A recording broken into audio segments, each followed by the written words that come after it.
Hello and welcome back to the NBA DFS Slate Breakdown for Thursday, March 21st. We're here. We're going to be breaking it down. We got a fun slate on tap. We had another wild one yesterday, and luckily it was another good sweat for me. I did get sixth, and I used Grayson Allen, which I talked about it as a pivot that I liked, as well as Chet. And those two really got it done for me.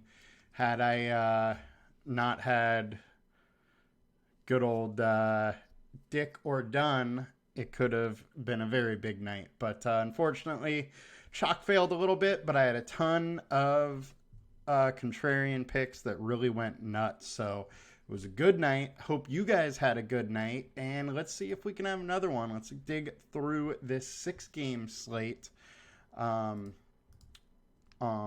both sites, and we will get into it here. Starting at point guard, as always, highest owned, we got Luka.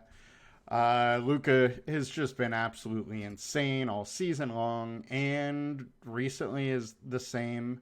The one thing I have to say here is he really needs 70, 80 points to pay off this salary. There's a lot of factors that could go against him in this spot. One, it could be a blowout.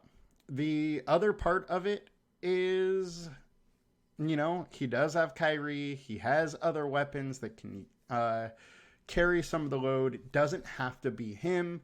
But I do like Doncic. I'm just not getting as much as the field. The one thing I will say, though, he is going high owned. I will absolutely have Utah players in the lineups with Doncic. I think Utah needs to do well for this play to really succeed. And there happens to be some nice value on the Jazz side that I do like. So it is more of a game stack play to me to play him. But I do like him. And I think because it's more of a game stack play, I'm just not getting to as much.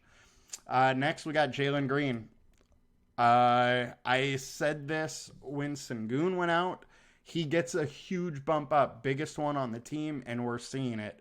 We've seen it for 3 straight games now, 48, 53, 64. Now, can he regress from those? Absolutely, but he is a 1.22 fantasy per minute player without Sengun, without Cam Whitmore and Eason.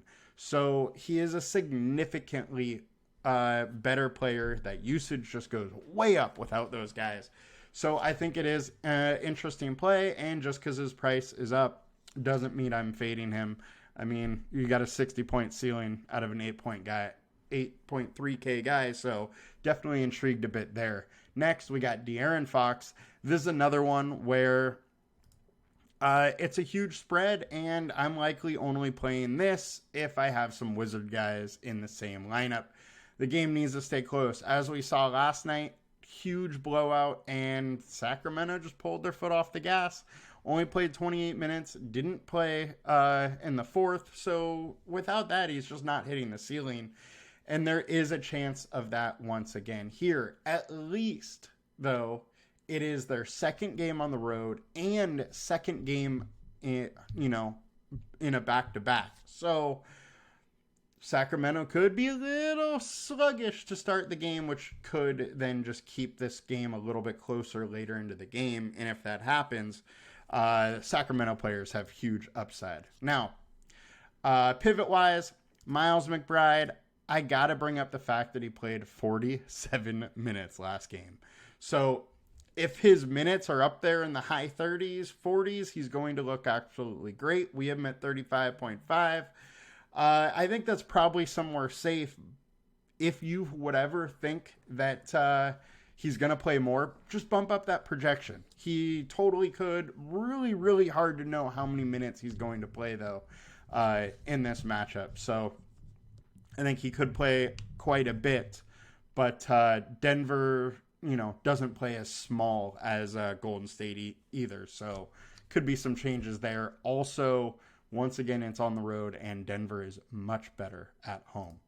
But I am, intrigued about this play. All right, now pivot-wise, We got Fred VanVleet. I definitely like Fred VanVleet.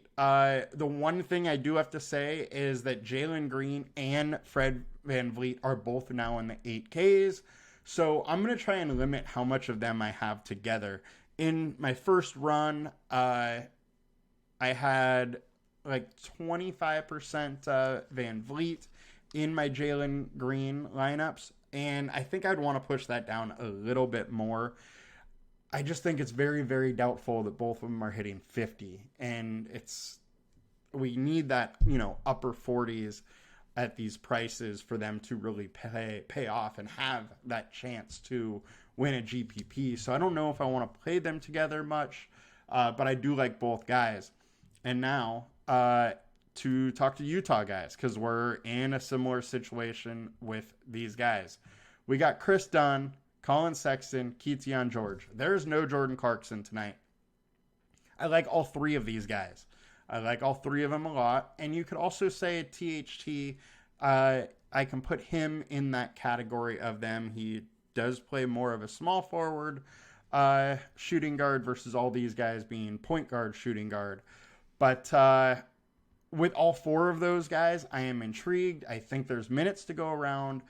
I think they're all in a decent spot here, and I like them all. But, big but, is I'm trying to limit how many of them I play together. I think it's doubtful that both George and Sexton go off together. As a whole, that group, I'm probably only trying to play 2 of the 4 in the same lineup. I just think it's going to be very, very hard for all of them to kind of go off. And so just trying to limit that. But I do like the spot for all of them. It is the highest paced game today. The second highest game total with the Sacramento-Washington game.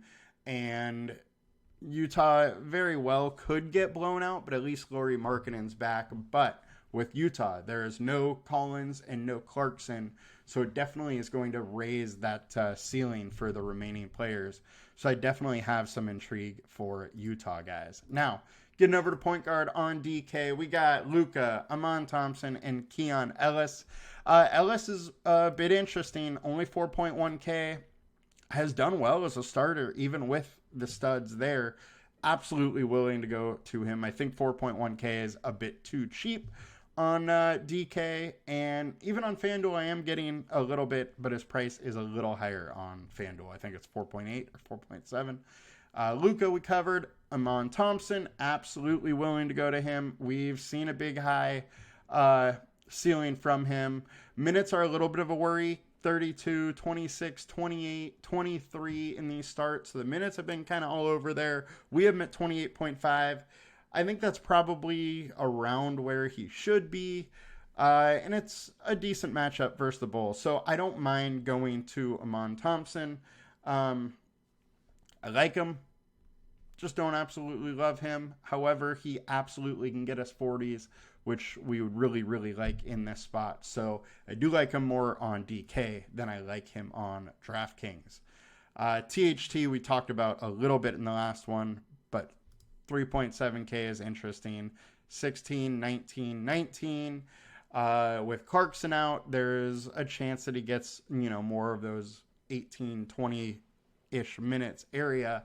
And I'm intrigued. Just not going to go overboard on him. I would want his price to be a little lower to get a little bit more of him, but I do think that he should not be anywhere near 24% owned. So that is a little bit of a worry. And Miles, we talked about 4.7K is just way too cheap for Miles if he's going to play 35 minutes. So definitely intrigued to go there as well. Now, matchup tool-wise, Luka, De'Aaron Fox, Keaton George all have a very, very good matchup, and I like them all. We've talked about them all, and might as well just move it on now. On to shooting guard, highest owned, we got Dylan Brooks, Keon Ellis, and Jalen Green. So starting at Brooks, he has been super high owned now for 3-4 games, but it doesn't change the fact that he is in a very good situation right now for him for fantasy scoring. But It all comes down to him hitting a couple shots, which he has not been able to do lately. I don't love that he's high owned, and that's how it is for me. Once again, I'll move it on. Keon Ellis, we talked about 4.6K on FanDuel. I like him here too, just not quite as much as I do on DraftKings. Jalen Green, good. Chris Dunn, we talked about. Sexton, George, THT, talked about them all. Just limit how much you guys have of them all together would be my advice there. On to DraftKings shooting guard. Malik Monk, Miles McBride, and Lonnie Walker. Malik Monk, his price is really getting up there, but he is interesting. No Kevin Huerter, I think, raises his floor as far as minute-wise, and he's just been producing at a really good level and has good old Washington Wizards, who everybody likes to face. So he's in a great spot, but as I mentioned, he's a bench player. He loses minutes drastically in blowouts. Only had 20 last night. We really need him to get up to the 28-30 to be, a force. So I do like going here, but Wizards are going to have to come play for him to really pay off. Lonnie Walker, I don't know how many minutes he's going to get. I do worry about that. If he gets 20 plus, he becomes very interesting, but very hard to project for that. Shooting guard matchups. Kyrie Irving. Denny should actually be a small forward. That would be Corey Crispert with the good matchup here, and then Chris Dunn. And Corey Crispert, I think, is interesting.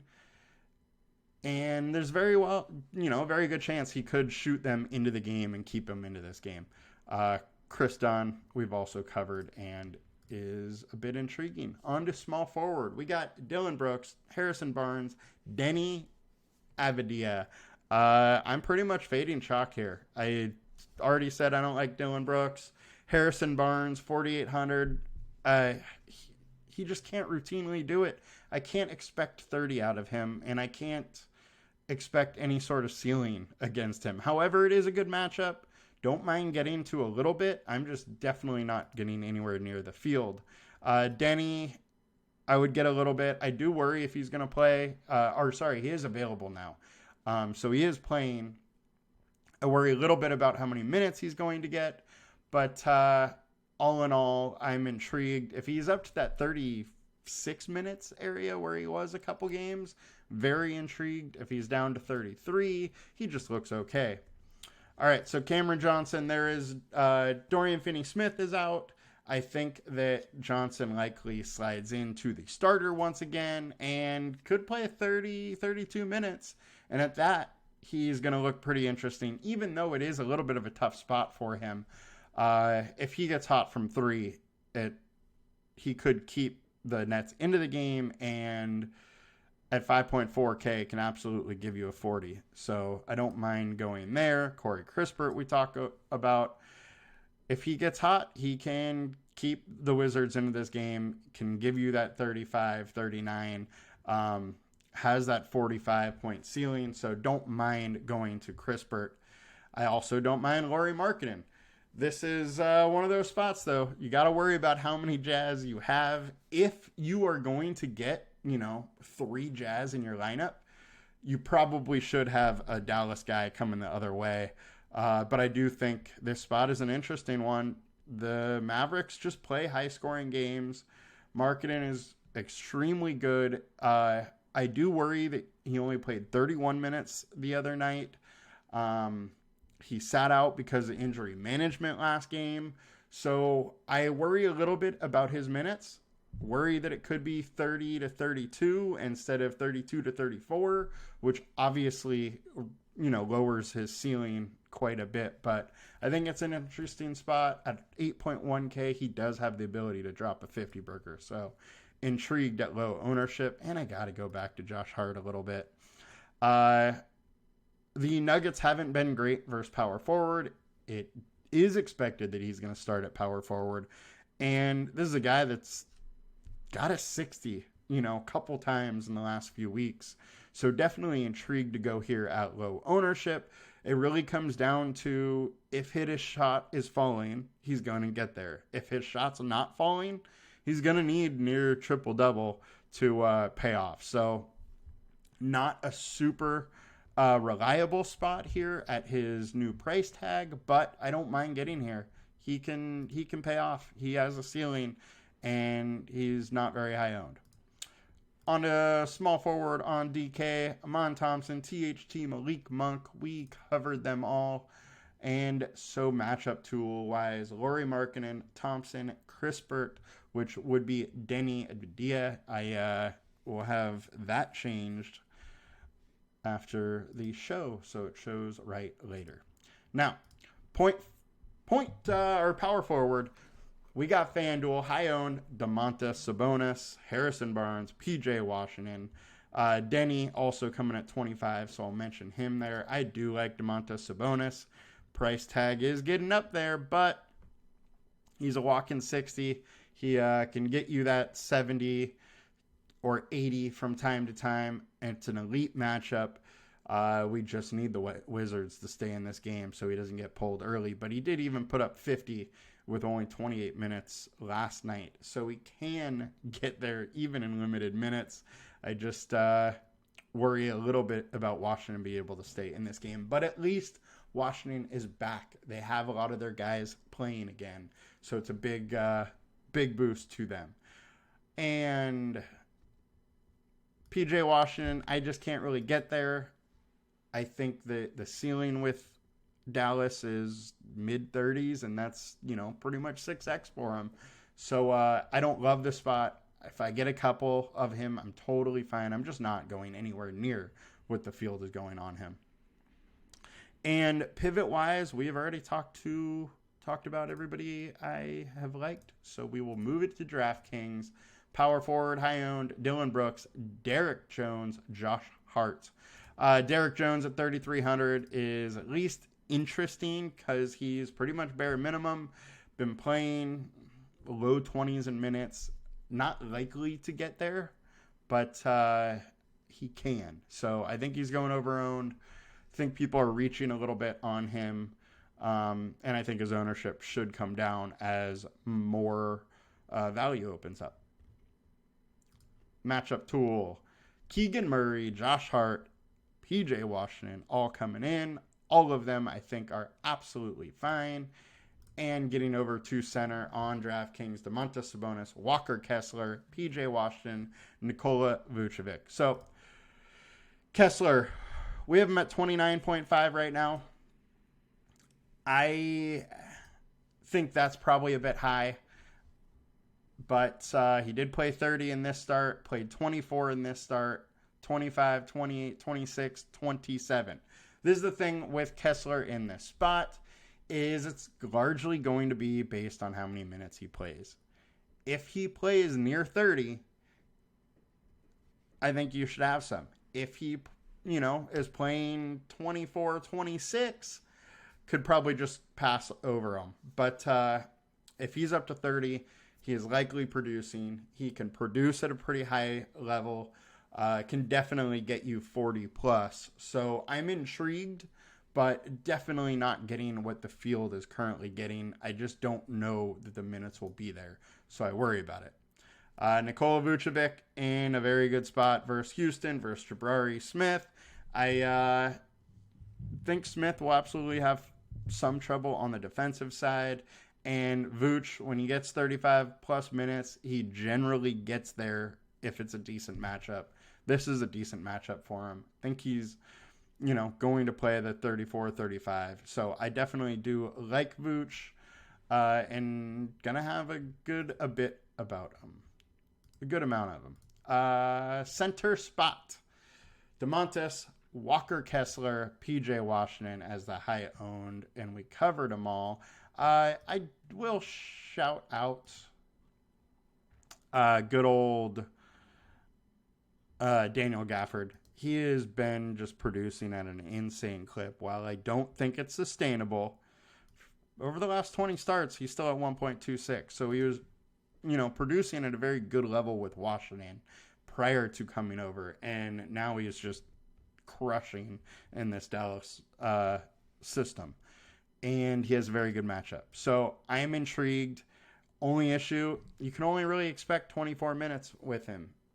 If he plays well and he gets 26, he could crush in this spot. Don't love the play. I'm not getting to very much, but I am definitely getting to a little bit, and I want to make sure I'm getting to a little bit. On to the center spot. Best matchups, Domantas Sabonis, Daniel Gafford, Vucevic. We talked about those three. That's where I'm going with most of them. Definitely have some Jabari Smith as well. And that'll do it for us today. It was a quick one. Got it to 20 minutes. And we hopefully are going to be sweating again. Hopefully you guys have been doing well with these videos. Let's make some more money. Good luck, guys. See ya.